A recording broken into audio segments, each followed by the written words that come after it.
Hey pessoas, tudo bem com vocês? Eu sou o Michael Ferreira e sejam bem-vindos a uma incrível viagem pelas lendas e pelas poesias da nossa querida cidade de Dois Córregos. Eu sei que muitas pessoas não sabem sobre as lendas das coisas e muito menos sobre as poesias, mas espera aí, vamos lá, depois da vinheta eu explico um pouco melhor.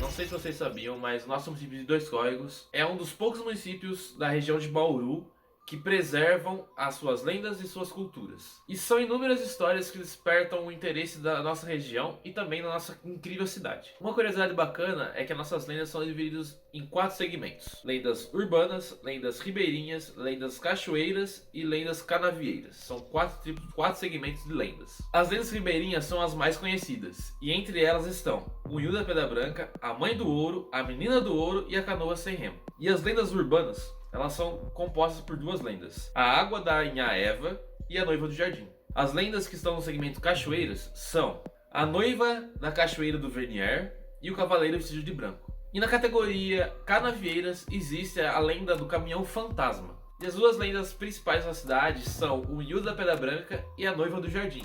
São as 2 lendas mais conhecidas sobre a nossa cidade e regionalmente. E óbvio, a gente vai começar pela clássica, não pode faltar.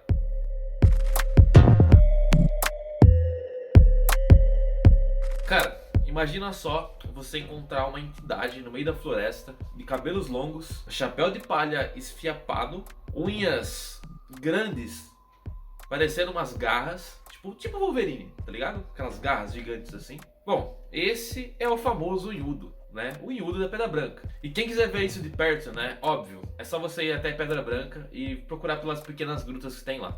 Claro, essa é a lenda mais divulgada em toda a nossa região e até mesmo no estado inteiro de São Paulo. O Unhudo, ele é conhecido como o protetor da mata, e geralmente ele aparece, segundo a lenda, na Pedra Branca, quando certas pessoas, intrusos, entram para ou colher jabuticabas silvestres ou até mesmo orquídeas. Mas todo mundo que entra na floresta corre o risco de tomar um incrível tapa do Unhudo, que costuma arremessar as pessoas do outro lado do rio Tietê. Então, tomem cuidado. Um dos relatos mais famosos aqui da cidade é do lavrador Zé Ramos, que segundo seu filho, Neguito Ramos, seu pai entrou certa vez na mata da Pedra Branca para colher jabuticabas silvestres. E quando ele estava no alto de uma jabuticabeira, ele ouviu uma voz rouca: "Moço, essa fruta está reservada para mim." Logo, percebendo que ele não estava diante de um humano normal, um ser humano comum, ele logo sacou sua espingarda, e deu 2 tiros na direção do peito do Unhudo. Só que o Zé Ramos não contava é que os tiros atravessariam normalmente o peito do Unhudo, como se nada tivesse acontecido. E nesse mesmo instante, o Zé Ramos ele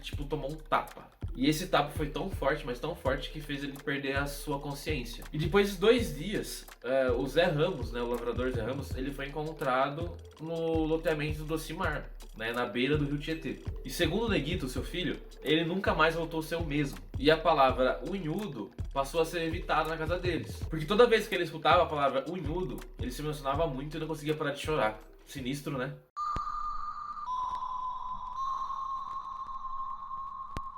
A Menina do Ouro é uma lenda que bem provável que tenha surgido na época das monções. E tem esse nome por causa que a tal menina teria longos cabelos loiros e costumava atrair as crianças para o interior da floresta. E assim, fazendo as crianças ficarem todas perdidas. Diz a lenda que ela morava no vale do rio Tietê e costumava aparecer na beira do mato, onde normalmente as crianças costumavam ficar brincando. E ela fazia uns sinais, chamavam as crianças para que essas crianças se interessassem e seguissem ela para dentro da mata. Depois de um certo tempo que as crianças já estavam seguindo ela simplesmente desaparecia. E só então as crianças davam conta que estavam perdidas dentro de uma mata e tinham muita dificuldade de encontrar o caminho de volta. Tem um relato que no ano de 1861, a tal Menina do Ouro teria aparecido na margem esquerda do rio Tietê, onde os irmãos Armira e José costumavam brincar. A simpatia da menina atraiu os 2 irmãos para dentro da mata com ela. Quando o sol se pôs, simplesmente a entidade desapareceu. Puf. E daí os irmãos se deram conta que estava dentro da mata fechada. E assim perceberam o grande perigo que eles estavam, né? Especialmente porque naquela época as matas abrigavam a temível onça pintada. E lógico, óbvio, né? Continha bem mais animais selvagens também, além da onça pintada. Depois de um bom tempo, já na madrugada, as crianças escutaram um sino de canoa, que naquela época, no século XIX, era comum nas canoas. E assim, o barqueiro, né, que era um colega de trabalho do pai das crianças, escutou um choro e foi atrás averiguar, conseguindo chegar até eles e conseguindo socorrer os dois irmãos.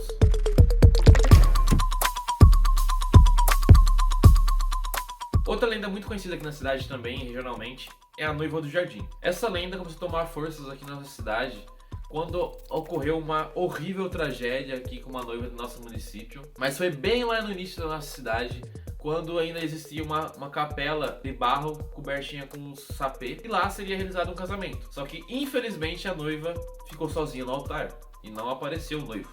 Mas mesmo assim, depois de todos os convidados forem embora, a noiva se manteve no altar e não queria sair por nada de lá, porque ainda ela tinha esperança que o noivo dela chegasse. Mas depois de um bom tempo, os pais dela, junto com o padre, conseguiram convencê-la a sair de lá e levou ela para casa. Chegando em casa, ela nem tirou roupa, nada, ficou tipo o vestido que ela tava e se deitou. Incrivelmente, ela acordou morta. Não sei porquê, mas tudo bem, acordou morta. Os pais delas, né, enterraram ela com o mesmo vestido que ela tava, né, pra, tipo, levar de recordação, e também com o buquê que ela seria realizado o casamento. E essa tragédia abalou toda a nossa população de Escóigos, né. E depois de um tempo, né, que ocorreu esse caso, surgiu um boato falando que a noiva, depois das 12 badaladas da meia-noite, ela surgia perto da capela onde ela ia se casar, né, e ficava rondando por lá. Bom, já o nome da lenda, né, Noiva do Jardim, só foi criado quando o jardim atual que temos na cidade foi construído, que foi no ano de 1909. E logo depois foi construída a matriz, que foi inaugurada em 1911. Ou seja, retirando a capela de barro, demolindo a capela de barro e construindo a nova igreja matriz que a gente tem atualmente. E uma das pessoas que afirmam ter visto a noiva era o jardineiro que cuidava da praça. Ele afirma ter visto a moça entrar e sair várias vezes da igreja, por volta da meia-noite. E também outro relato é de uma senhora que morou na esquina da praça, e a senhora afirma que ela tenha visto a noiva também entrar e sair da igreja várias vezes. E até hoje, muita gente acredita que o espírito ainda permanece no mesmo lugar, perto da igreja matriz. Deixa essa história pra lá, bora pra outro assunto?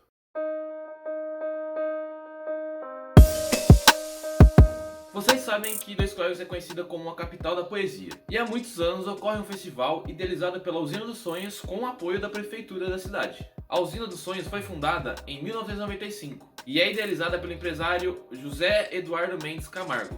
E essa ONG tem como objetivo uma transformação positiva do ser humano, através do desenvolvimento das crianças e da comunidade, das mais variadas formas de linguagem, mas a específica é a poética. E dessa maneira estimulando e encontrando novos talentos. O Festival da Poesia é realizado todo ano e traz grandes artistas, poetas e até cantores relacionados a essa área. Já teve passagem aqui como Gabriel Pensador, o maestro João Carlos Martins, Arnaldo Antunes, Afonso Romano de Santana e entre outros. Há pouco tempo atrás fizeram um projeto com versos de poetas de Dois Códigos e também com mestres consagrados como Machado de Assis, Carlos Drummond de Andrade, Cora Coralina, Ariano Suassuna e entre outros. O projeto tem o nome de Caminhos da Poesia. Bacana, né? E esse projeto consiste em um caminho, né, como o próprio nome já diz, nas duas ruas principais da cidade, na rua 15 de novembro e na rua 13 de março, como vocês estão vendo na imagem do vídeo. E também em algumas áreas bem movimentadas da cidade, como a prefeitura, a estação ferroviária, entre outras coisas. Nesse caminho das ruas principais da cidade, nos pontos mais movimentados, tem a fixação de um azuleiro 20 por 20 centímetros, que contém versos de poetas da cidade, de Dois Códigos, e também de alguns artistas renomados nessa área. Durante esse caminho tem 264 azulejos 20 por 20 centímetros e também tem 15 totens. O que seriam os totens? Os totens nada mais do que são 4 azuleiros de 20 centímetros juntos, formando apenas um e assim virando um totem. E sim, nesse ano de 2020 foi para todo mundo muito difícil, né? E pro Festival de Poesia não foi diferente, né? Também passou por esses problemas que não podia ter aglomeração, né? Não pode ter contato e blá blá blá. Todo mundo já sabe, né? Então, o festival desse ano, 2020, ocorreu em outubro e de forma online, né? Mas mesmo assim reunindo vários artistas do Brasil inteiro e também na nossa cidade. Então é isso, pessoal, chegamos no final do vídeo, espero que vocês tenham gostado e eu espero ter mais oportunidades para estar aqui com vocês, beleza? E até a próxima então. Fui!